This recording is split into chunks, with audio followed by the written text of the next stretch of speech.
Good morning. This is Father Stephen Kelly from St. John's Church in Detroit.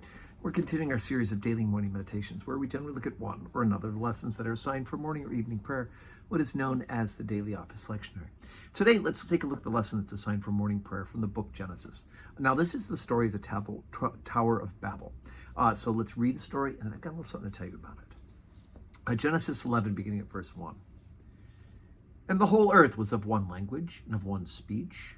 And it came to pass, as they journeyed from the east, that they found a plain in the land of Shinar, and they dwelt there. And they said to one another, let us make brick and burn them thoroughly. And they had brick for stone, and slime they had for mortar. And they said, let us build us a city and a tower, whose top may reach unto heaven. And let us make us a name, lest we be scattered abroad upon the face of the whole earth.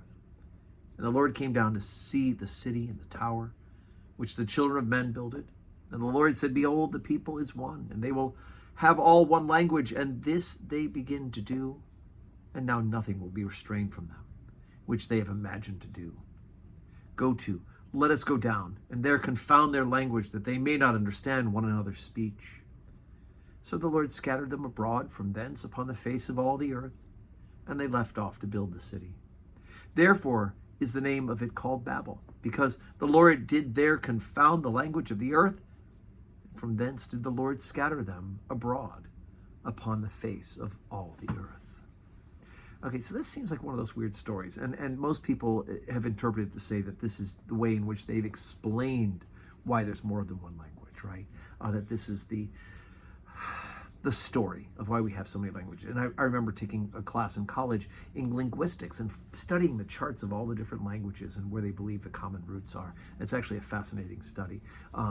But I had to jump into my annotated RSV to look at some of the reason for this, because why would God want them scattered? Well, it had to do with pride. It had to do with the fact that they were doing something that was prideful to try to reach up to heaven on their own accord.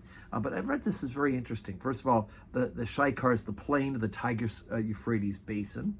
So we have an idea where that is.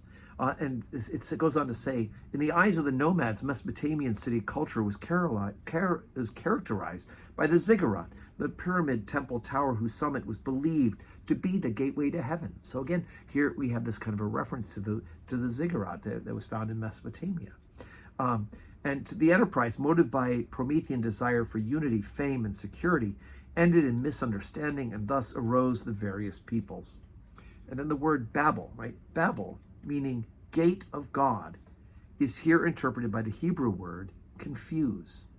The story now told to show the Lord's judgment upon the continuing sin of mankind. Once explained the origin of languages and the cultural glory of Babylon, the center of Hammurabi's empire. So that's why it helps, folks, to have yourself an annotated Bible. So when you have that split-second moment and say, okay, where am I going with this? Where do I want to look? What is going on with this? This can be very helpful. Another one would be your New Jerome Biblical Commentary or any other series of biblical commentaries that help you to understand such a thing.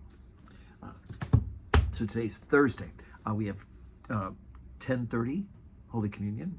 Spend some time ahead of time that in adoration of our Lord in the Blessed Sacrament, if you want to come early. And then right after the 10:30 service, we'll do benediction.